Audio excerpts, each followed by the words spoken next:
नमस्कार दोस्तों, एक बार फिर से स्वागत है आपका द कैरियर से गढ़ी मुरैना में।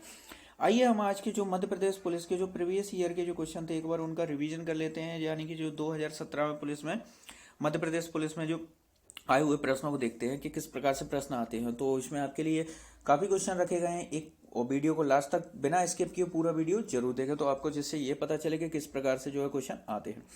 पहला क्वेश्चन है, विदिशा किस नदी के तट पर स्थित है? तो विदिशा जो आपको ऑप्शन है इसका आंसर दिख ही रहा है कि बेतवा नदी के तट पर स्थित है विदिशा। कहाँ पर स्थित है? विदिशा। और विदिशा की जो बात की जाए तो आपका जो विदिशा बेतवा नदी के तट पर स्थित है, और साथ ही में विदिशा का जो पुराना नाम है ये है वेशनगर। क्या नाम था इसका? पुराना नाम वेशनगर।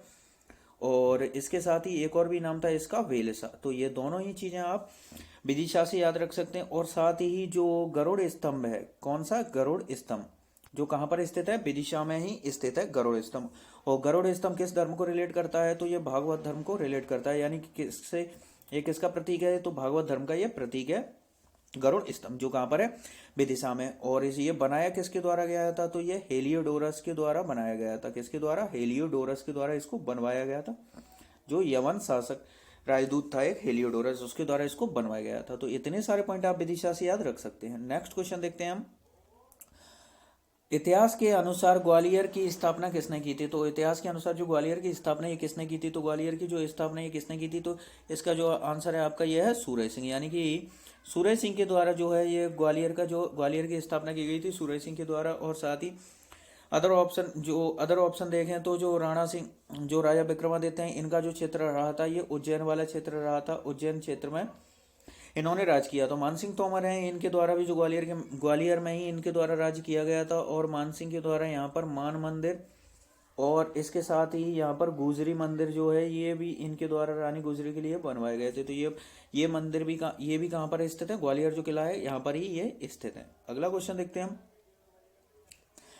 भारतीय रिजर्व बैंक की स्थापना कब हुई थी? तो भारतीय रिजर्व बैंक की स्थापना कब हुई थी? ऑप्शन 1949, 1947, 1927, 1935। तो इसका जो आपका राइट आंसर है ये है 1935 में। यानी कि भारतीय रिजर्व आरबीआई जो अधिनियम है ये 1934 में एक अधिनियम पारित किया। आरबीआई अधिनियम के नाम से एक अधिनियम पारित किया गया था। इसके तहत ही 1935 में इसकी स्थापना कर दी गई थी। और 1949 में एक 1 जुलाई 1949, कब? 1 जुलाई 1949 को इसका आरबीआई का राष्ट्रीयकरण कर दिया गया है, जो एक भारतीय केंद्रीय बैंक है। नेक्स्ट क्वेश्चन देखते हैं हम। मोदी एक अतुल्य तारे का उदय, जो प्रधानमंत्री मोदी की जीवनी ये किसके द्वारा लिखी गई है? तो मोदी एक अतुल्य तारे का उदय ये प्रधानमंत्री की जो जीवनी है ये लिखी गई है। ऑप्शन है इसके राजदीप सरदेसाई, तरुण विजय, राजीव श्रीवास्तव, रजत शर्मा। तो आपका जो राइट आंसर है इसका जो ये लिखी गई है, इसका राइट आंसर ये है तरुण विजय। यानी कि तरुण विजय के द्वारा जो है मोदी की जो प्रधानमंत्री मोदी की जीवनी जो है नाम है इसका मोदी एक अतुल्य तारे का उदय, ये तरुण विजय के द्वारा लिखी गई है। नेक्स्ट क्वेश्चन देखते हैं हम। हिंदुस्तानी एरोनॉटिक्स लिमिटेड का जो मुख्यालय ये कहाँ पर स्थित है? तो ये मुख्यालय कहाँ पर स्थित है? तो इसका जो आंसर है ये है आपका बेंगलुरु। यानी कि जो बेंगलोर है, बेंगलोर कहाँ पड़ता है? बेंगलोर है यानी कि जो कर्नाटक की जो राजधानी है, कर्नाटक की राजधानी है बेंगलोर। इसमें यहाँ पर ही जो है हिंदुस्तान एरोनॉटिक्स लिमिटेड का स्थान जो मुख्यालय स्थित है बेंगलोर में। कहाँ पर स्थित है? बेंगलोर में। और बेंगलोर की बात करें तो बेंगलोर को जो भारत का जो सबसे ज्यादा जो सिलिकॉन है यानी कि जो चिप बनाने का जो काम है बेंगलोर में होता है, इसलिए इसको सिलिकॉन सिटी के नाम से भी जानते हैं। कर्नाटक की बात हुई तो कर्नाटक के जो राज्यपाल इस समय जो है थावरचंद गहलोत है, और कर्नाटक के जो मुख्यमंत्री हैं ये बसवराज बोम्मई है। अगला अगला क्वेश्चन देखते हैं हम। संस्कृत के लिए 2014 का जो साहित्य अकेडमी पुरस्कार ये किसे दिया गया है? तो साहित्य अकेडमी पुरस्कार है जो संस्कृत के लिए दिया गया है 2014 का। ये देखिए जो प्रीवियस ईयर का क्वेश्चन है तो उस टाइम पे दिया गया था, ये हमें ये क्वेश्चन अपडेट हो जाएंगे जो अगले एग्जाम के लिए आप प्रिपरेशन कर रहे हो तो। पर एक बार देखते हैं हम कि किस टाइप से क्वेश्चन पूछे जाते हैं, तो वीडियो को लास्ट तक जरूर बने रहे। तो ये किसके द्वारा किसे दिया गया? ऑप्शन है रामजी ठाकुर, मिथिला प्रसाद त्रिपाठी, और प्रभुनाथ द्विवेदी, रामशंकर अवस्थी। तो इसका राइट आंसर ये है जो प्रभुनाथ द्विवेदी हैं, इनको जो प्रभुनाथ द्विवेदी को जो है संस्कृत के लिए 2014 का साहित्य अकेडमी पुरस्कार दिया गया था। नेक्स्ट क्वेश्चन देखते हैं हम। ओरछा के जो चतुर्भुज मंदिर का निर्माण ये किसने करवाया था? ओरछा के चतुर्भुज मंदिर का तो ऑप्शन है इसके सतपुड़ा राजा, बुंदेला राजपूत, राजा विक्रमादित्य, राजा भोज। तो इसका जो राइट आंसर है ये है, जो इसका जो निर्माण करवाया गया था ये बुंदेला राजपूत है। जो बुंदेला राजपूत है इनका जो ओरछा वाला जो क्षेत्र है यहाँ पर इनका जो शासन रहा था, इसलिए यहाँ के जो मंदिरों का निर्माण है जो ओरछा में जो है बुंदेला राजपूतों के द्वारा कराया गया। और जो ओरछा को जो है जो भारत की हेरिटेज सिटी के रूप में भी इसको भारत की हेरिटेज सिटी इसको घोषित किया गया। और साथ ही में जो ओरछा का जो साहित्य कला है यहाँ की, और यहाँ की जो स्थापत्य कला है जो ओरछा की, इसके लिए जो है जो विश्व विरासत सूची है इसमें शामिल करने के लिए इसके जो प्रस्ताव है यहाँ से भेजा गया है। तो मध्य प्रदेश का ये चौथा स्थल है जिसके लिए इसका प्रस्ताव भेजा गया। अदर ऑप्शन को डिस्कस करें तो बुंदेला राजपूत की हम बात कर चुके हैं। इसके साथ ही जो राजा विक्रमादित्य हैं इनका जो क्षेत्र था ये उज्जैन वाला क्षेत्र रहा है। कौन सा? उज्जैन वाला इनका जो क्षेत्र रहा था।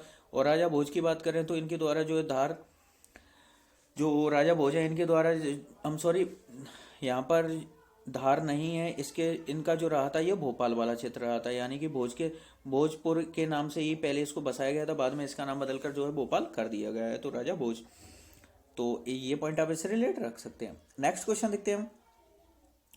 विंध्याचल श्रेणी में जो ऊंची चोटी, यानी विंध्याचल की सबसे ऊंची चोटी कौन सी? ऑप्शन है आपके इसके बेल चोटी, मिकाई श्रेणी, कैस्केड श्रेणी, गुडविल चोटी। तो इसका आपका इसका जो राइट आंसर है ये है गुडविल चोटी, यानी कि जो गुडविल चोटी है जो विंध्याचल श्रेणी की सबसे ऊंची चोटी है विंध्याचल। और देखिए अब यहाँ पर मध्य प्रदेश में दो पर्वत पड़ते हैं, यानी कि एक तो आपका जो विंध्याचल पर्वत आता है और इसके साथ ही एक आता है सतपुड़ा श्रेणी। एक विंध्याचल श्रेणी आती है, दूसरी सतपुड़ा श्रेणी आती है। तो यहाँ पर इनको अब किस तरह से देखिए, कई बार इनको क्या है कि दिशा के हिसाब से पूछ लिया जाता है, यानी कि इन दोनों के जो मध्य से, यानी कि यहाँ से बीच से जो है नर्मदा नदी निकलती है। कौन सी? नर्मदा नदी जो है इन दोनों को जो है विभाजन का कार्य करती है। तो जो विंध्याचल है देखिए हम यहाँ पर देख सकते हैं, यानी कि जो उत्तर की ओर हो गया, यानी कि जो नर्मदा के उत्तर में कौन सा है पहाड़ पर्वत श्रेणी जो स्थित है, उत्तर में जो है विंध्याचल श्रेणी स्थित है, और जो नर्मदा के जो दक्षिण में ये सतपुड़ा श्रेणी स्थित है। तो इस प्रकार से जो है दिशाओं से करके जो है प्रश्न पूछे जाते हैं। तो आप इसके लिए भी आप थोड़ी सी मैप रीडिंग जरूर करके रखें। नेक्स्ट क्वेश्चन देखते हैं हम। राष्ट्रीय प्रतीक पर निम्न में से कौन से शब्द अंकित हैं? तो राष्ट्रीय प्रतीक चिन्ह जो है हमारा ये कि इस पर कौन से शब्द अंकित हैं? सत्यमेव जयते, वंदे मातरम, जनगण मन, भारत माता की जय। तो इसका जो राइट आंसर है ये आप सभी को पता है कि इसके जो सत्यमेव जयते हैं जो भारतीय प्रतीक चिन्ह है, भारतीय प्रतीक चिन्ह क्या नाम है इसका? अशोक स्तंभ, यानी इंग्लिश में इसको अशोक पिलर भी कहते हैं। अशोक स्तंभ जो है ये कहाँ से लिया गया है? तो उत्तर प्रदेश में जो सारनाथ में स्थित है अशोक स्तंभ, यहाँ से जो इसका जो एक तरफ का जो फेस लिया गया है जो अशोक स्तंभ है, इस पर जो है सत्यमेव जयते अंकित है। और इसके साथ ही यहाँ पर नीचे एक जो चक्र बना हुआ है उस चक्र में तीलियां हैं, और उसके एक तरफ जो है घोड़ा और एक तरफ हाथी जिसमें जो है अंकित है। तो इतने सारे पॉइंट आप इससे रिलेट रख सकते हैं। नेक्स्ट क्वेश्चन देखते हैं हम। सुशासन दिवस भारत के किस पूर्व प्रधानमंत्री के जन्म दिवस पर मनाया जाता है? तो कोई निम्न में से कौन से प्रधानमंत्री के जन्म दिवस को जो है सुशासन दिवस के रूप में मनाने की घोषणा की गई? ऑप्शन है लाल बहादुर शास्त्री, अटल बिहारी वाजपेयी, इंदिरा गांधी, चौधरी चरण सिंह। तो इसका जो राइट आंसर है ये है अटल बिहारी वाजपेयी, यानी कि जो अटल बिहारी वाजपेयी जो है जो भारत में सबसे ज्यादा लंबे समय तक अब तो देखिए बदल गया है जो प्रधानमंत्री नरेंद्र मोदी की, इससे पहले की बात की जाए तो जो पूरा कार्यकाल यानी कि जो कांग्रेस सरकार का जो पूर्ण कार्यकाल पूरा करने वाले ये पहले प्रधानमंत्री भी हैं अटल बिहारी वाजपेयी, जो 3 बार प्रधानमंत्री रहे हैं। तो इनका जो जन्म दिवस आता है ये आता है आपका 25 दिसंबर को, यानी कि जो 25 दिसंबर को जो क्रिसमस डे होता है, यानी कि उसी दिन जो है ये सुशासन दिवस की राष्ट्रीय सुशासन दिवस के रूप में मनाने की घोषणा की गई है। जो किसका जन्मदिन है? पूर्व प्रधानमंत्री जो अटल बिहारी वाजपेयी। अदर ऑप्शन को अगर हम बात करें तो अदर ऑप्शन की जैसे लाल बहादुर शास्त्री जो है भारत के दूसरे नंबर के प्रधानमंत्री थे, और ये एकमात्र ऐसे प्रधानमंत्री थे जिनकी जो मृत्यु है जो अपने पद पर रहते हुए वो भी देश से बाहर हुई थी। कहाँ पर? देश से बाहर ताशकंद कहाँ पड़ता है? ये किर्गिस्तान की राजधानी है ताशकंद। यहाँ पर जो 1965 का जो भारत पाकिस्तान जो युद्ध हुआ था उसके बाद ही जो 1966 में यहाँ पर ताशकंद में जो एक समझौता हो रहा था, ताशकंद समझौते के नाम से यहीं पर इनका दिल का दौरा पड़ने की वजह से जो लाल बहादुर शास्त्री की मृत्यु हो गई थी। इसके साथ ही बात करें जैसे कि पद पर रहते हुए देखिए तीन प्रधानमंत्रियों की जो मृत्यु हुई थी, और जैसे कि हम देखें तो जो पहले ही तीनों प्रधानमंत्री के हम नाम लिख सकते हैं। पहले तो जो है ये जवाहरलाल नेहरू थे, जवाहरलाल नेहरू थे, और दूसरे आपको बता चुके हैं लाल बहादुर शास्त्री थे, और तीसरी जो है इंदिरा गांधी थी।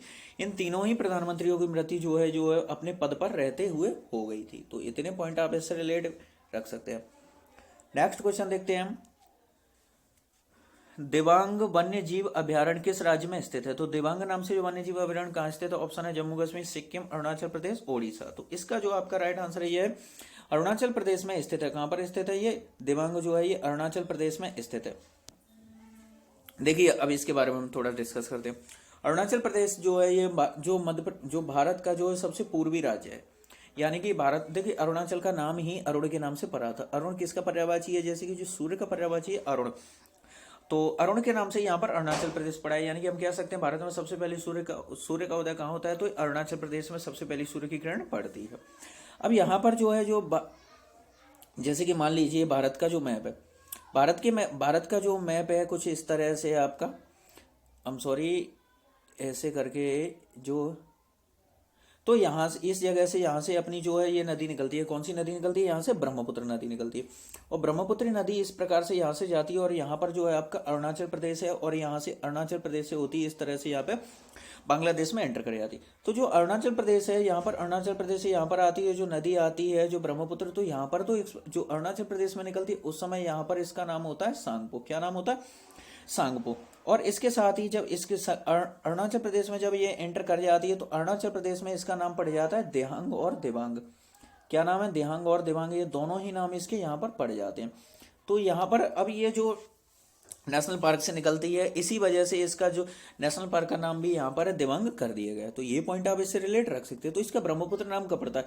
जब ये असम में प्रवेश करती है। यहाँ पर असम में एक नदी मिल जाती है लोहित नदी, जो ब्रह्मपुत्र की, जिसे आप सहायक नदी भी कह सकते हैं। जो लोहित नदी मिलने के बाद जो है इसका नाम ब्रह्मपुत्र पड़ता है। और भारत का जो भारत का सबसे बड़ा जो पुल है, क्या नाम है उसका? भूपेन हजारिका। क्या नाम है? भूपेन हजारिका। तो भूपेन हजारिका जो है ये लोहित नदी, यानी कि ऑप्शन में यदि लोहित आता है तो उसे लगाइए, नहीं तो ब्रह्मपुत्र की सहायक है तो ब्रह्मपुत्र आ जाएगा। तो दोनों में से एक क्वेश्चन आपको कुछ भी मिल सकता है। तो ये पॉइंट भी आप इससे रिलेट रख सकते हैं। देखिए वीडियो के लास्ट तक जरूर बने रहिए, क्योंकि सारे जितने भी क्वेश्चन है हम उनके बारे में कुछ एक्स्ट्रा फैक्ट सब के बारे में हम डिस्कस जरूर कर रहे हैं। नेक्स्ट क्वेश्चन है 1983 में किस नेशनल पार्क को टाइगर रिजर्व घोषित किया गया? तो 1983 में जो निम्न में से कौन सा नेशनल पार्क टाइगर रिजर्व घोषित हुआ? तो ऑप्शन है पनपाथा, संजय डोबरी, पेंच, कान्हा। तो इसका जो राइट आंसर है ये है पेंच। यानी कि जो पेंच नेशनल पार्क जो है इसको जो है 1983 में जो है टाइगर रिजर्व घोषित किया गया था। मध्य प्रदेश की बात की जाए तो देखिए जो सबसे पहले जो मध्य प्रदेश में जो सबसे पहले जो टाइगर रिजर्व घोषित हुआ था ये कान्हा केसरी टाइगर रिजर्व को सबसे पहले घोषित किया जाएगा।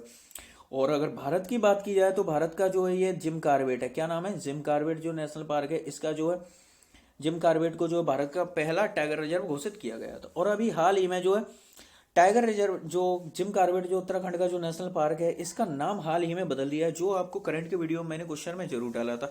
अब इसका नया नाम बदल कर क्या कर दिया गया जिम कॉर्बेट का? तो आपको यदि आंसर इसका पता है तो कमेंट बॉक्स में आप जरूर लिखिए। नेक्स्ट क्वेश्चन देखते हैं हम। किस अधिनियम ने भारत के राज्यों और क्षेत्रों की सीमाओं को व्यापक रूप से बदलकर भाषाई रेखाओं के साथ उन्हें संगठित किया था? तो भाषाई से रेखाओं के साथ संगठित किसने? ऑप्शन है इसके राज्य क्रमांतरण अधिनियम 1959, राज्य क्रमांतरण अधिनियम 1963, राज्य पुनः आरेखण अधिनियम 1957, राज्य पुनर्गठन अधिनियम 1956। तो ये किसके द्वारा किया गया था? तो ये आप सभी को इसका आंसर जरूर पता होगा कि जो राज्य पुनर्गठन अधिनियम है जो 1956 में, इसके तहत ही जो भाषाई आधार पर राज्यों का गठन किया गया था। देखिए 1953 में जो भारत का सबसे पहला जो राज्य बना था भाषाई आधार पर, कौन सा राज्य बना था? तो ये आंध्र प्रदेश बना था। ये आप सभी को पता है। अब ये बना क्यों था तो उसके बारे में हम आज थोड़ा सा आपको बताते हैं कि यहाँ पर क्या हुआ था, जो भाषाई आधार पर यहाँ पर जो तमिल और तेलुगु लोगों के मध्य थोड़ा सा विवाद उत्पन्न हो गया था।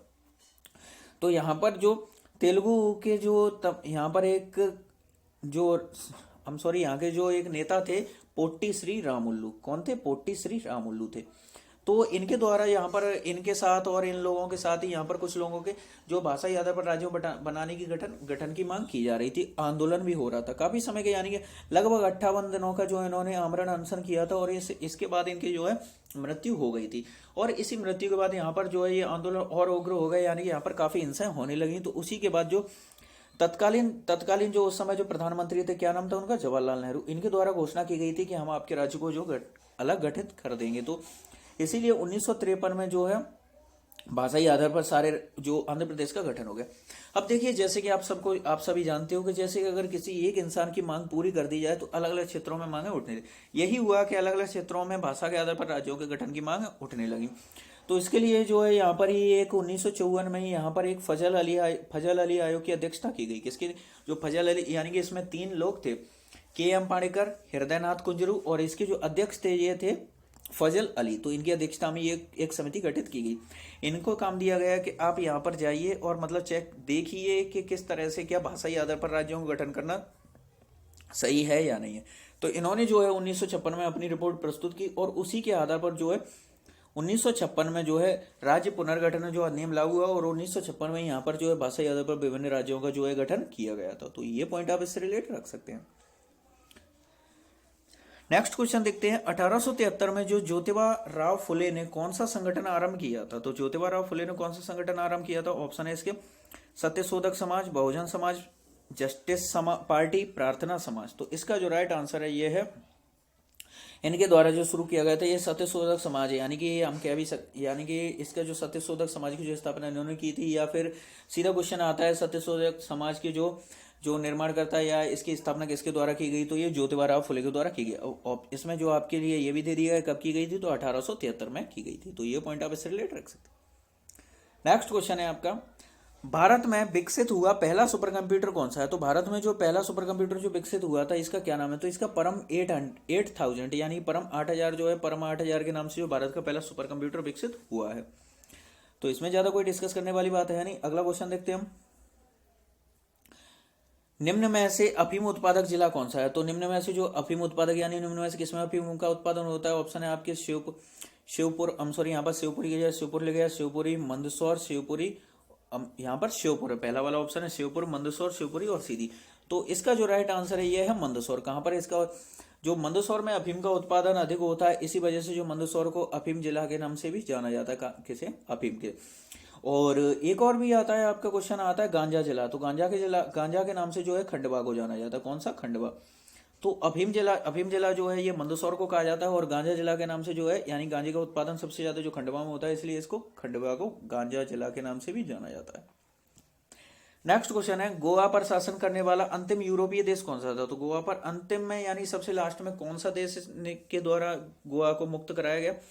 ऑप्शन है नीदरलैंड, इंग्लैंड, फ्रांस, पुर्तगाल। तो इसका जो राइट आंसर है ये है आपका पुर्तगाल। यानी कि जो पुर्तगाली, देखिए भारत जो है जो सबसे 1947 में आजाद हो गया था। कब आजाद हुआ था? 1947 में। लेकिन जो गोवा है ये 1987 में जो है आजाद हुआ था। यानी कि सबसे पहले जो पुर्तगाली जो है ये भारत में सबसे पहले आए थे और सबसे बाद में यानी कि यही गए। यानी कि सबसे लंबा कार्यकाल की बात की जाए तो पुर्तगालियों का है।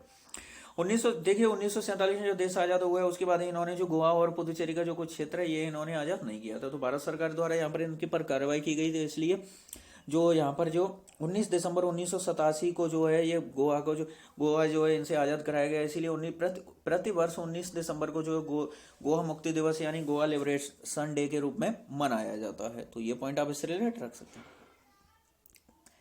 नेक्स्ट क्वेश्चन देखते हैं हम। बाणसागर बांध किस नाम के ऊपर रखा गया? तो जो बाणसागर का नाम किस सम्राट के ऊपर रखा गया? भानुसागर, सागर सम्राट, बाणभट्ट, बाणाराय। तो इसका जो राइट आंसर है ये रखा गया बाणसागर का नाम बाणभट्ट के जो है नाम पर जो है बाणसागर बांध का नाम रखा गया है। नेक्स्ट क्वेश्चन देखते हैं हम।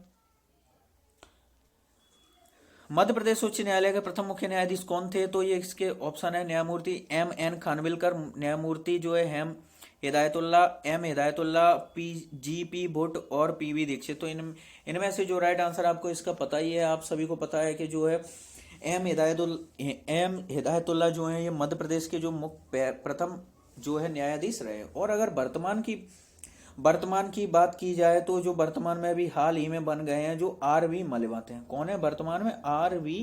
मलिमत। जो R.V. मलिमत के नाम से जो अभी हाल ही में मध्य प्रदेश के, हम यहाँ पे मध्य प्रदेश है तो मध्य प्रदेश के अभी हाल ही में जो नए जो चीफ जस्टिस यानी जो बन गए हैं R.V. मलिमत। और ये कहाँ से ट्रांसफर होकर आए हैं? तो ये हिमाचल प्रदेश से। कहाँ से? हिमाचल प्रदेश से। और जो मध्य प्रदेश के थे जिनका नाम है मोहम्मद रफीक, इनका ट्रांसफर करके हिमाचल प्रदेश भेज दिया गया और हिमाचल प्रदेश से ट्रांसफर करके जो आरबीआई मलबा है मध्य प्रदेश में आ गए। और मध्य प्रदेश उच्च न्यायालय की बात की जाए तो मध्य प्रदेश उच्च न्यायालय का जो मुख्यालय है ये जबलपुर में स्थित है। कहाँ पर स्थित है? जबलपुर में स्थित है। और इसकी जो दो खंडपीठ भी हैं जो कहाँ कहाँ पर है, एक तो ग्वालियर में है और दूसरा इंदौर में है। तो यहाँ इसकी जो है दो खंडपीठ भी हैं। नेक्स्ट क्वेश्चन देखते हैं हम। 1991 के आर्थिक सुधारों के दौरान भारत के वित्त मंत्री कौन थे? तो इस समय जो भारत के वित्त मंत्री कौन थे? ऑप्शन है P V Narasimha Rao, doctor Manmohan Singh, R K Shanmugam Chetty, R Venkataraman. तो इसका जो राइट आंसर है ये है डॉक्टर मनमोहन सिंह, जो उस समय जो है भारत के जो है वित्त मंत्री थे, मनमोहन सिंह। और इस समय जो प्रधानमंत्री की बात की जाए तो इस समय पे जो प्रधानमंत्री कौन थे? जो पीवी नरसिम्हा राव जो है यहाँ के 1991 में प्रधानमंत्री थे। और इनमें जो कैबिनेट मंत्री में जो वित्त मंत्री थे ये डॉक्टर मनमोहन सिंह जो है वित्त मंत्री थे। और इसके बाद जो मनमोहन सिंह जो है 2 बार प्रधानमंत्री भी रह चुके हैं। तो ये पॉइंट 2004 के बाद जो मनमोहन सिंह जो प्रधानमंत्री बने थे ये 2 बार प्रधानमंत्री भी रह चुके। और इनकी बात की जाए तो जो डॉक्टर मनमोहन सिंह है, जो अमेरिका का जो व्हाइट हाउस है यानी कि यहाँ की जो संसद है वहां पर इनकी प्रतिमा वहां पर इनका फोटो लगाया गया है। क्यों लगाया गया है? कि जो 1991 के बाद जहां पर जो वैश्विक जो आर्थिक मंदी आई थी तो यहाँ पर जो है अमेरिका ने इनको बुलाया था। अमेरिका थोड़ी सी समस्या की वजह से तो इन्होंने वहां पर उसकी जो इकोनॉमी है उसको एक थोड़े ही समय में उनको मतलब अच्छा एक प्रॉफिट कराया था। इसी वजह से इनका जो वहां पर इनकी मूर्ति जो फोटो लगाई गई है व्हाइट हाउस में। और जो ये जो भारत के जो ये इकोनॉमिस्ट हैं यानी कि एक प्रतिष्ठित अर्थशास्त्री भी हैं डॉक्टर मनमोहन सिंह। तो ये पॉइंट भी आप इनसे रिलेट रख सकते हो। और इसके साथ ही एक पॉइंट और भी बताएं आपको, जैसे कि जो 1984 से 1986 के दौरान जो है ये भारत के आरबीआई गवर्नर भी रह चुके हैं, आरबीआई के गवर्नर भी रह चुके हैं और जो वित्त मंत्री भी रह चुके हैं और 2 बार प्रधानमंत्री भी रह चुके हैं। तो इतने सारे पॉइंट आप इनके बारे में आप याद रख सकते हैं। नेक्स्ट क्वेश्चन देखते हैं। राजतरंगिणी के लेखक कौन है? तो ऑप्शन है इसके सूरदास, शूद्रक, कलहड़, कल्पक। तो इसका जो राइट आंसर आप सभी को पता ही होगा, नहीं पता है तो देख लेते हैं हम इसके बारे में। इसके जो कलहड़ है इनकी जो पुस्तक रखी गई है राजतरंगिणी जो है कलहड़ के द्वारा लिखी गई है। और जो शूद्रक है इसकी जो पुस्तक का नाम है मुद्रा राक्षस है। और सूरदास की पुस्तक का नाम है जो साहित्य लहरी है। तो ये इन तीनों लोगों की जो पुस्तकों के नाम भी आप याद रख सकते हैं। नेक्स्ट क्वेश्चन देखते हैं हम। जो लोकसभा का जो पूरा कार्यकाल होता है तो लोकसभा का पूरा कार्यकाल ये इसका पूरा कार्यकाल होता है ये 4 साल, 5 साल, 6 साल, 7 साल। तो इसका राइट आंसर आप सभी को पता ही होगा कि हमारे यहाँ पर लोकसभा यानी कि जो सांसद की बात की जाए, लोकसभा के जो चुनाव होते हैं यहाँ पर हम सांसद को चुनते हैं और इसका जो कार्यकाल ये 5 वर्ष का होता है। इसके बारे में आपको एक एक्स्ट्रा फैक्ट बताते हैं कि जैसे कि जो 42वां संविधान संशोधन है जिसको मिनी संविधान भी कहा जाता है, 42वां संविधान संशोधन जो 1976 के दौरान हुआ था। तो इस समय पर क्या प्रावधान किया गया था? जो लोकसभा इनका जो कार्यकाल होता है जो 5 वर्ष का है इससे बढ़ाकर जो है 6 वर्ष कर दिया गया था। कितना कर दिया गया था? 6 वर्ष कर दिया गया था। बाद में जो 44वां संविधान संशोधन हुआ उसके द्वारा इसको वापस 6 वर्ष से जो घटाकर फिर से 5 वर्ष कर दिया गया। तो इसका जो 6 वर्ष भी रह चुका है। तो लेकिन वर्तमान में बात की जाए तो वर्तमान में सिर्फ 5 वर्ष का कार्यकाल होता है। नेक्स्ट क्वेश्चन देखते हैं। राष्ट्रीय सुरक्षा परिषद भारत का मुख्यालय कहाँ है स्थित? तो राष्ट्रीय सुरक्षा परिषद जो भारत का जो राष्ट्रीय सुरक्षा परिषद है इसका मुख्यालय कहाँ है? ऑप्शन है नई दिल्ली, मुंबई, हैदराबाद, गांधीनगर। तो इसका जो राइट आंसर है ये है मुंबई। कहाँ पर स्थित है? मुंबई में जो है ये जो राष्ट्रीय सुरक्षा परिषद इसका जो मुख्यालय मुंबई में स्थित है। और मुंबई की बात की जाए तो ये भारत की जो है आर्थिक राजधानी है यानी कि फाइनेंशियल कैपिटल जो है ये मुंबई है। और ये इसके साथ ही महाराष्ट्र की भी राजधानी है। और मुंबई का जो उपनाम है यानी कि ये 7 टापुओं का नगर के नाम से भी इसका जो उपनाम है 7 टापुओं का नगर जो मुंबई को कहा जाता है। तो ये पॉइंट भी आप इससे रिलेट रख सकते हैं। नेक्स्ट क्वेश्चन देखते हैं। नर्मदा नदी पर सबसे बड़ा बांध कौन सा बना है? तो नर्मदा नदी पर बने बांधों में सबसे बड़ा ऑप्शन है बारना, तिघरा, हीराकुंड, सरदार सरोवर। तो इसका जो राइट आंसर आपको पता ही है कि जो सरदार सरोवर जो बांध है ये गुजरात में बना हुआ है। कहाँ पर? गुजरात में। गुजरात में भी कहाँ पर बात की जाए तो गुजरात का जो केवड़िया जिला है, केवड़िया गांव है और यहाँ पर जो नर्मदा जिला है, कौन सा? नर्मदा जिला है। और केवड़िया जो गांव है यहाँ पर जो है नर्मदा नदी पर सबसे बड़ा बांध सरदार सरोवर बांध बना हुआ है। और इसी यहाँ पर ही ये केवड़िया से आपको याद आ रहा होगा जो सरदार सरोवर के यहाँ पर जो भारत के जो गृह मंत्री प्रथम प्रथम गृह मंत्री और भारत के प्रथम उप प्रधानमंत्री, और जिनका जो उपनाम है ये है जो आयरन मैन के नाम से भी जाने जाते हैं, लौह पुरुष। तो जो कौन है, सरदार पटेल जी हैं। इनकी जो विश्व की सबसे ऊंची जो प्रतिमा है, इसकी जो ऊंचाई है लगभग 182 जो मीटर, जो इसकी जो हाइट है, ये कहाँ पर है, ये भी यहीं केवड़िया गुजरात में सरदार सरोवर बांध के निकट ही स्थित है। तो ये पॉइंट भी आप इससे रिलेट रख सकते हैं। नेक्स्ट क्वेश्चन देखते हैं हम, सिविल अवज्ञा आंदोलन कब शुरू किया गया था। तो सिविल अवज्ञा आंदोलन कब शुरू किया गया था, तो इसका जो राइट आंसर है ये है 1930 में। 1930 में जो है गांधी जी के द्वारा यहाँ पर जो है सिविल अवज्ञा आंदोलन शुरू किया गया था। अवज्ञा आंदोलन यानी कि इन लोगों की जो है इन लोगों की जो आज्ञा का जो की अवहेलना करना, यानी कि इनकी आज्ञा ना मानना, यही था अवज्ञा आंदोलन। नेक्स्ट क्वेश्चन है, सिखों के 9वें गुरु कौन थे। तो सिखों के जो 9वें गुरु निम्न में से कौन थे। ऑप्शन है गुरु अर्जुन देव, गुरु गोविंद सिंह, गुरु राम अमरदास, गुरु तेग बहादुर। तो इसका जो राइट आंसर है ये है गुरु तेग बहादुर। कौन थे, जो तेग बहादुर थे, यानी कि ये सिखों के जो 9वें गुरु थे। और जो इस समय पर जो मुगल सम्राट था, जो क्या नाम है उसका, जो मुगल सम्राट था, उसके द्वारा इनकी जो है हत्या करवा दी गई थी। यानी कि इन्होंने जो है मुस्लिम, यानी कि जो इस्लाम धर्म कबूल ना करने की वजह से जो इनके द्वारा इनकी जो है हत्या करवा दी गई थी। और उस मुगल सम्राट के द्वारा जो है जो बीवी का मकबरा बनवाया गया था। तो उस मुगल सम्राट का नाम देखिए, आप लोगों को अभी तक याद आ गया हो तो उसे कमेंट बॉक्स में जरूर लिखिए। जो चीज़ें लिखते हो उन चीज़ों से एक बार आपका रिवीजन भी हो जाता है। चलो नहीं आया तो फिर मैं बता देता हूँ। तो उसका जो नाम था ये औरंगजेब। औरंगजेब के द्वारा इनको जो है इस्लाम ना कबूलने की वजह से इनका सर कलम करवा दिया गया था औरंगजेब के द्वारा। और इसके साथ ही जो अर्जुन देव जो 5वें गुरु थे, कौन से थे, अर्जुन देव जो 5वें गुरु थे, जो जहांगीर है, जिसको आप सलीम के नाम से जानते हो, जो सलीम अनारकली जो नाम सुना होगा, उसका नाम था जहांगीर। इस जहांगीर के द्वारा जो 5वें गुरु थे, यहाँ पर जो जहांगीर का एक पुत्र था, उस पुत्र को शरण देने के आरोप में जो है जहांगीर ने 5वें गुरु का जो सर कलम, इनको फांसी की सजा दिलवा दी थी। और तेग बहादुर की जो है जो औरंगजेब ने इनकी हत्या करवा दी थी। इसी वजह से जो 10वें जो गुरु हुए थे, इन्होंने जो है जो कृपाण यानी कि जो कटारी रखने का जो नियम है, ये इनके 10वें गुरु के द्वारा ही बनाया गया था, इसीलिए। नेक्स्ट क्वेश्चन देखते हैं हम, उमा भारती के बाद मध्य प्रदेश के मुख्यमंत्री कौन बने थे। तो उमा भारती जो है ये, इनके बाद मध्य प्रदेश के मुख्यमंत्री कौन बने। ऑप्शन है दिग्विजय सिंह, बाबूलाल गौर, शिवराज सिंह चौहान, कैलाश जोशी। तो इसका जो राइट आंसर है ये बने थे आपके बाबूलाल गौर। कौन बने थे, बाबूलाल गौर। और जो ये बीजेपी से थे, जो उमा भारती थी ये बीजेपी से थी। और इनका जो है कार्यकाल ये 10 महीने का ही जो कार्यकाल रहा था, यानी 10 माह का कार्यकाल रहा था। और इन पर जो है इन्होंने जो है 10 माह में अपने पद से जो इस्तीफा दे दिया था। इसके बाद ही इनके बाद जो है बाबूलाल गौर को जो है यहाँ के मध्य प्रदेश के मुख्यमंत्री बनाया गया था। तो ये पॉइंट रिलेट रखें। नेक्स्ट क्वेश्चन देखते हैं हम, जमुनी नदी का उद्गम कहाँ से होता है। तो जमुनी नदी का उद्गम कहाँ से होता है, तो इसका राइट आंसर है ये सागर। कहाँ से होता है, सागर से। अब यहाँ से सागर से आपको याद आया हो तो यहाँ का सागर का एक टाउन पड़ता है क्या नाम है, बीना। यहाँ पर जैसे बीना ऑयल रिफाइनरी के नाम से भी जाना जाता है। तो ये भारत सरकार और किसके देश के साथ सहयोग से लगाया गया, तो भारत और ओमान के सहयोग से लगाया गया, जो कहाँ पर स्थित है, सागर के बीना में। बीना ऑयल रिफाइनरी के नाम से भी जाना जाता है। तो ये पॉइंट भी आप इससे रिलेटेड रखें।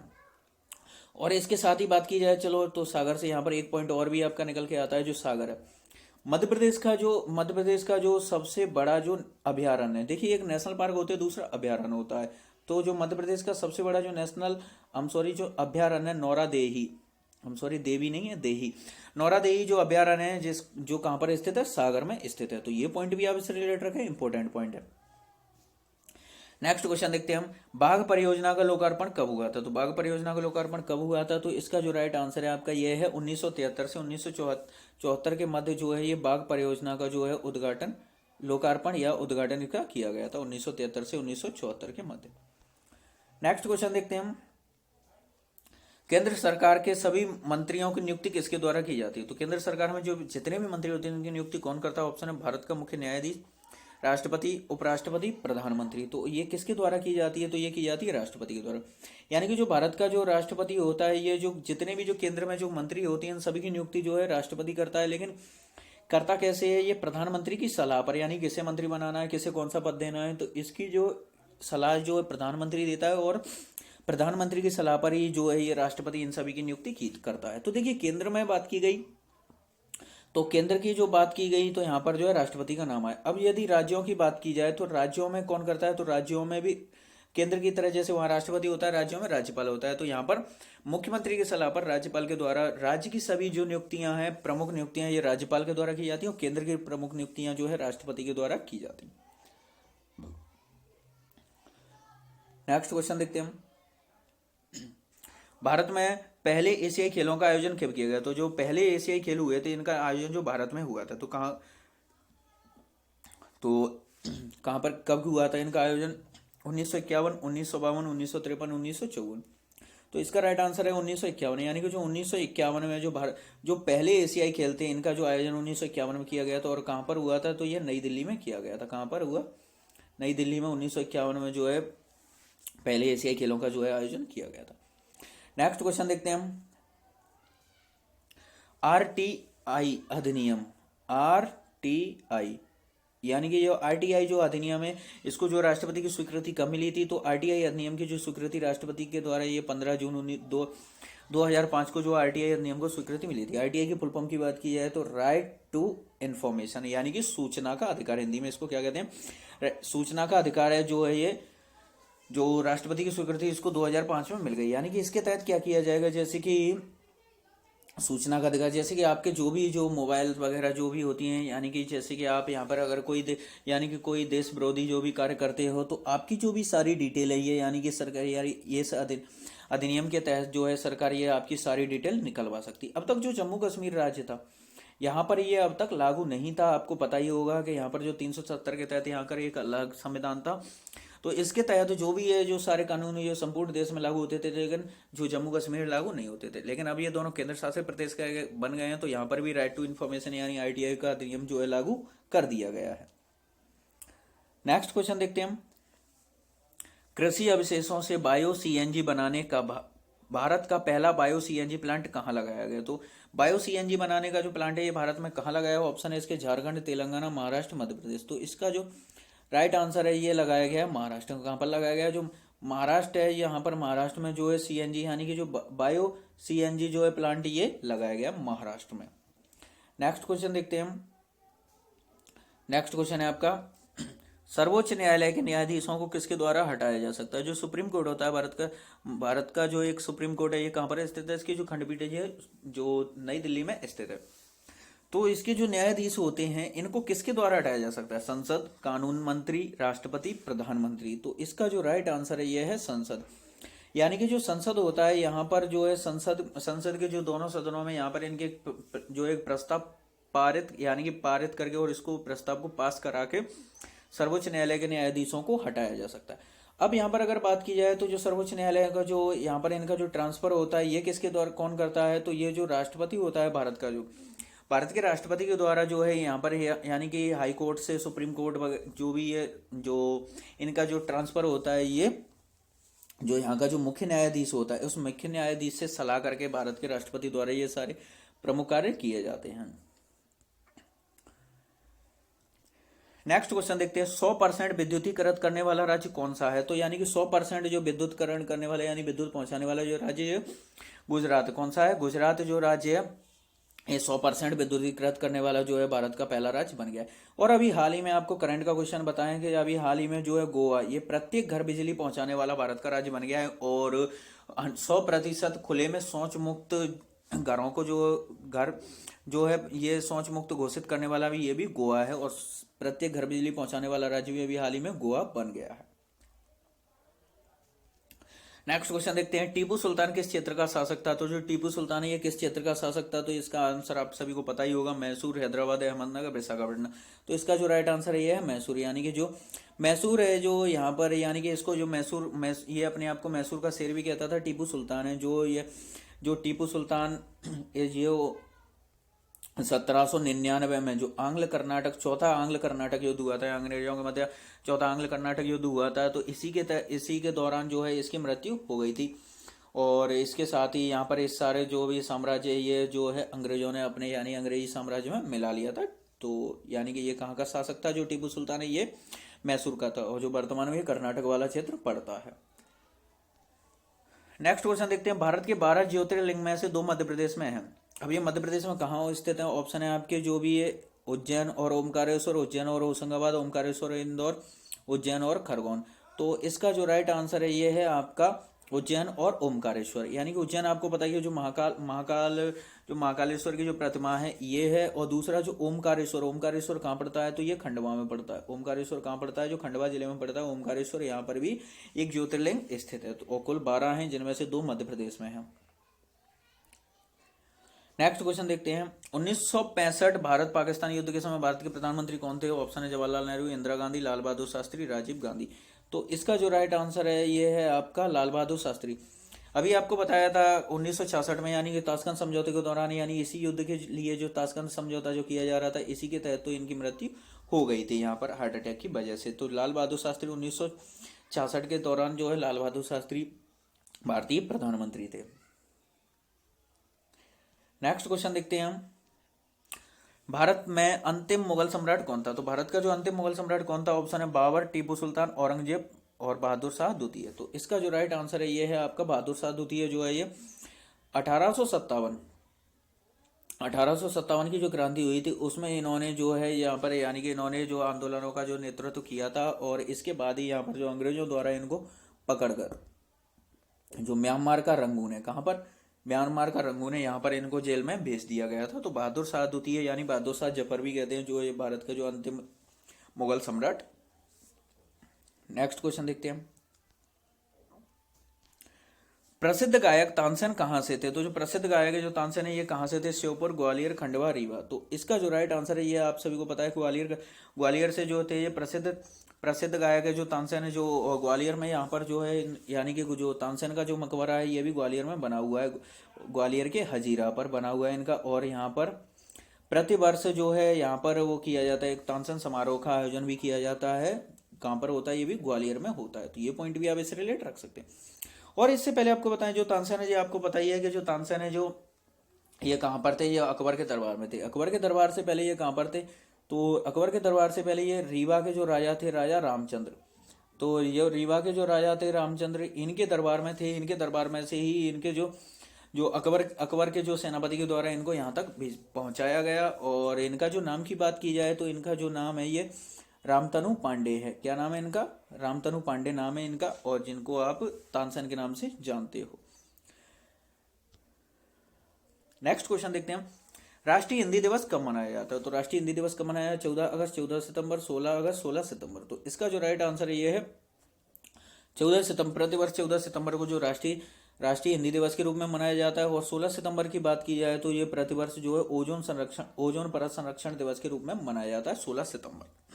तो दोनों कंफ्यूज नहीं होना, एक 14 सितंबर, एक 16 सितंबर। अब ये ओजोन परत संरक्षण दिवस क्या है? तो यानी कि 1987 16 सितंबर 1987 में जो ओजोन परत के लिए एक प्रोटोकॉल हुआ था, कहाँ पर हुआ था ये? तो ये कनाडा का एक शहर है मॉन्ट्रियल, यहाँ पर प्रोटोकॉल हुआ था। इसके लिए इसी वजह से इसको जो 16 सितंबर को प्रतिवर्ष ओजोन परत संरक्षण दिवस के रूप में मनाया जाता है। नेक्स्ट क्वेश्चन देखते हैं। निम्न में से किस नदी का उद्गम स्थल भारतीय भूभाग में नहीं है? तो निम्न में से कौन सा है जो भारत में नहीं निकली है? ऑप्शन है चिनाब, महानदी, ब्रह्मपुत्र, रावी। तो इसका जो राइट आंसर आपको, यदि आपने ध्यान दिया हो तो अभी पीछे ही हमने डिस्कस किया था, इसका राइट आंसर हम डिस्कस कर चुके हैं, फिर भी नहीं पता है तो हम देखते हैं। ब्रह्मपुत्र नदी जो है ये भारत में इसका उद्गम स्थल नहीं है। अभी आपको बताया था ये कहाँ से निकली है, तो ये तिब्बत में जो मानसरोवर झील के पास से इसका उद्गम होता है। कहाँ से? तिब्बत में मानसरोवर झील के पास से इसका उद्गम होता है। और भारत और यहाँ पर तिब्बत में इसको सांगपो के नाम से जाना जाता है। किस नाम से जाना जाता है? इसको सांगपो के नाम से जाना जाता है। और इसके बाद जब ये भारत में अरुणाचल प्रदेश राज्य में जब ये प्रवेश करती है तो तब इसको देहांग और देवांग के नाम से जाना जाता है। उसके बाद जब यही ब्रह्मपुत्र नदी असम में प्रवेश करती है तो असम की एक सहायक नदी जो लोहित नदी ये मिल जाती है। इसके बाद इसको ब्रह्मपुत्र के नाम से जाना जाता है। और इसके बाद जब ये बांग्लादेश में एंटर करती है तो बांग्लादेश में इसको जमुना के नाम से जाना जाता है। क्या? जमुना। भारत में जो बहती है वो यमुना है। क्या नाम है उसका? यमुना। तो कंफ्यूज नहीं होना है, भारत में यमुना बहती है और जमुना जो है ये बांग्लादेश में ब्रह्मपुत्र को ही कहा जाता है। और भारत की जो गंगा नदी है इसको यहाँ पर बांग्लादेश में पद्मा के नाम से जाना जाता है। तो पद्मा और जमुना इन दोनों का जब संगम हो जाता है तो इसको जो है मेघना के नाम से जाना जाता है। किस नाम से जाना जाता है? मेघना के नाम से। तो यानी एक ही नदी के इतने सारे नाम हो जाते हैं लेकिन जगह जगह पर बदल जाते हैं। तो ये सारे नाम आप इससे याद रख सकते हैं। नेक्स्ट क्वेश्चन देखते हैं हम। भारत में सबसे लंबा समुद्र तट कौन सा है? तो ऑप्शन है जुहू समुद्र तट, दांडी समुद्र तट, पुरी समुद्र तट, मेरिना समुद्र तट। तो इसका राइट आंसर आप सभी को पता ही होगा, मेरिना जो समुद्र तट है ये केरल का जो यहाँ पर, तो ये भारत का सबसे लंबा समुद्र तट है और इसमें ऐसा डिस्कस करने वाला ऐसा अभी कुछ भी नहीं है। तो इस नेक्स्ट क्वेश्चन देखते हैं हम। बैजनाथ मिश्रा यानी कि जिसको बैजू बावरा, जो बैजनाथ मिश्रा है इनको बैजू बावरा के नाम से जाना जाता है, एक संगीतकार थे। तो ये क्या वजह, कौन से संगीतकार थे? टप्पा, ख्याल, ध्रुपद, गजल। तो ये क्या गाते थे? यानी कि ये ध्रुपद संगीत का जो है, यानी कि ये ध्रुपद संगीतकार थे, यानी कि एक शैलियां होती हैं। ध्रुपद ये एक शैली है जो इसके तो जो संगीतकार थे ये बैजूनाथ, जो बैजू बावरा यानी बैजनाथ मिश्रा। नेक्स्ट क्वेश्चन देखते हैं हम। किसने लंदन में Indian home rule league society की स्थापना की थी? तो लंदन में Indian home rule league society की स्थापना श्यामजी कृष्ण वर्मा, गोपाल कृष्ण गोखले, एनी बेसेंट, लाला लाजपत राय। तो इसका जो राइट आंसर है ये है श्यामजी कृष्ण वर्मा, यानी कि जो श्यामजी कृष्ण वर्मा जो है इनके द्वारा, श्यामजी कृष्ण वर्मा के द्वारा जो है होम रूल लीग सोसाइटी की स्थापना कहां पर की गई थी? तो ये लंदन में की गई थी। और भारत की बात की जाए तो भारत में जो एनी बेसेंट के द्वारा जो भारत में की गई थी और लंदन में जो है श्यामजी कृष्ण वर्मा के द्वारा की गई थी। तो ये दोनों अलग अलग पॉइंट है, दोनों को याद रखें। नेक्स्ट क्वेश्चन देखते हैं हम। गुलामगिरी पुस्तक के लेखक कौन है? तो गुलामगिरी पुस्तक के लेखक ऑप्शन है अम्बेडकर, महाश्वेता देवी, ज्योतिबा फुले, काशीराम। तो इसका जो राइट आंसर है ये है ज्योतिबा फुले, यानी कि जो ज्योतिबा फुले जो हैं ये इनके द्वारा जो है गुलामगिरी पुस्तक लिखी गई। तो पुस्तक भी देखिए काफी आती हैं और जो करंट में जो चर्चे में रहती हैं उन्हें भी आप याद रखें। नेक्स्ट क्वेश्चन देखते हैं। मध्य प्रदेश के किस जिले के गांवों को क्लाइमेट स्मार्ट विलेज प्रोजेक्ट में शामिल किया गया? तो क्लाइमेट स्मार्ट विलेज प्रोजेक्ट में किससे शामिल किया गया? ऑप्शन है झाबुआ, पन्ना, शाजापुर, राजगढ़। तो इसका जो राइट आंसर है ये है राजगढ़। जो राजगढ़ के गांव हैं इनको जो है, राजगढ़ के गांवों को जो स्मार्ट, राजगढ़ जिले के जो गांवों को क्लाइमेट स्मार्ट विलेज प्रोजेक्ट के तहत जो है इनको शामिल किया गया। नेक्स्ट क्वेश्चन देखते हैं। मध्य प्रदेश जीवाश्म पार्क कहाँ स्थित है? तो ऑप्शन है इसके कटनी, सिवनी, रतलाम, सागर। तो जीवाश्म पार्क मध्य प्रदेश में ये कहाँ स्थित है? तो जो मध्य प्रदेश का जो कटनी है, यानी कि जो कटनी जिला है यहाँ पर जो है जीवाश्म पार्क स्थित है। कहाँ पर स्थित है? जीवाश्म पार्क कटनी में। नेक्स्ट क्वेश्चन देखते हैं। तीर्थराज नाम किसे दिया गया है? तो निम्न में से किसे जो है तीर्थराज कहा जाता है? जैसे खजुराहो, ओरछा, अमरकंटक, पचमढ़ी। तो आपका इस क्वेश्चन का जो राइट आंसर है यह है अमरकंटक। अमरकंटक जो है ये अमरकंटक को तीर्थराज के नाम से जाना जाता है। अमरकंटक से जो है 3 नदियां निकलती हैं। कौन सी हैं? नर्मदा, सोन और जोहेला। तो ये तीनों ही जो नदियां हैं ये कहां से निकलती हैं? और ये तीनों ही जो है अमरकंटक से निकलती हैं। अमरकंटक की बात की जाए तो ये स्थित कहां पर है? तो अमरकंटक जो है ये अनूपपुर जिले में स्थित है। कहां पर है? जो अनूपपुर जिले में स्थित है अमरकंटक। और तो तीर्थराज नाम जो है ये अमरकंटक को दिया गया। और पचमढ़ी की बात की जाए तो यह मध्य प्रदेश का एकमात्र जो हिल स्टेशन है, यहाँ पर जो है लगभग 199 सेंटीमीटर जो है बारिश ये पचमढ़ी में होती है। और इसके अमरकंटक हो गया पचमढ़ी। और जो ओरछा की बात की जाए तो ओरछा अभी हम डिस्कस कर चुके हैं, जो बुंदेला राजपूतों के द्वारा जो ओरछा के जो अधिकांश मंदिरों का निर्माण कराया गया। और इसके साथ ही जो खजुराहो है, खजुराहो जो है मध्य प्रदेश का जो है विश्व विरासत सूची में शामिल स्थल है खजुराहो। यहाँ पर भी मंदिर स्थित हैं जो खजुराहो में देखो वर्तमान यहाँ पर क्वेश्चन पूछा गया था, यानी खजुराहो में प्रारंभ में कितने मंदिर थे? तो यहाँ पर प्रारंभ में 85 मंदिर थे, लेकिन वर्तमान में यहाँ पर 25 मंदिर स्थित है। तो ये भी क्वेश्चन आपका पेपर में पूछा गया है इससे रिलेटेड, तो आप इसे भी याद रखें। मध्य प्रदेश के 3 स्थल जो है विश्व विरासत सूची में शामिल है और तीनों के जो नाम है अगर आपको याद है तो तीनों को लाइन से आप कमेंट बॉक्स में जरूर लिखिए। देखिए लिखने से क्या होगा, आपका एक बार रिवीजन हो जाएगा। जो चीज रिवीजन हो जाती है वो हमें फिर आगे भी थोड़े समय तक याद बनी रहती है। नेक्स्ट क्वेश्चन देखते हैं। मध्य प्रदेश में पंचायती राज अधिनियम कब पारित हुआ? तो मध्य प्रदेश में जो पंचायती राज अधिनियम कब पारित हुआ? 1990, 1993, 1995, 1997। तो इसका जो राइट आंसर है ये है 1993 में जो है मध्य प्रदेश पंचायती राज अधिनियम जो है पारित किया गया था। तो इसका जो राइट आंसर है 1993 जो इसका राइट आंसर है। और अभी तक आपने चैनल को सब्सक्राइब नहीं किया तो चैनल को सब्सक्राइब जरूर करें, साथ ही बेल आइकन दबाएं जिससे कि आपको इसी प्रकार के सारे वीडियोस मिल सकें। और डेली करंट अफेयर के वीडियो हम आपके लिए इसी चैनल पर लेकर आते हैं, तो उसके लिए आप डेली जो है यहाँ पर क्वेश्चन आप देख सकते हैं। और साथ ही इन सारी चीज़ों की जो है वीडियो की PDF फाइलें भी आपके लिए उपलब्ध है, वो भी बिल्कुल फ्री ऑफ कॉस्ट। तो आप इसके बिल्कुल आप डेली चैनल को सब्सक्राइब कर लें, डेली करंट अफेयर। और आपको किसी टॉपिक पर क्वेश्चन जो है वीडियो चाहिए तो उसके लिए आप हमें कमेंट बॉक्स में जाके कमेंट कर सकते हैं, आपको उसका मिल जाएगा। और आपको इसी प्रकार के जो सारे वीडियो और पीडीएफ की फाइलें चाहिए उसके लिए आप हमारे टेलीग्राम चैनल को भी ज्वाइन कर सकते हैं, जिससे आपको सारी वीडियो पीडीएफ की फाइलें एक साथ मिल जाएंगी।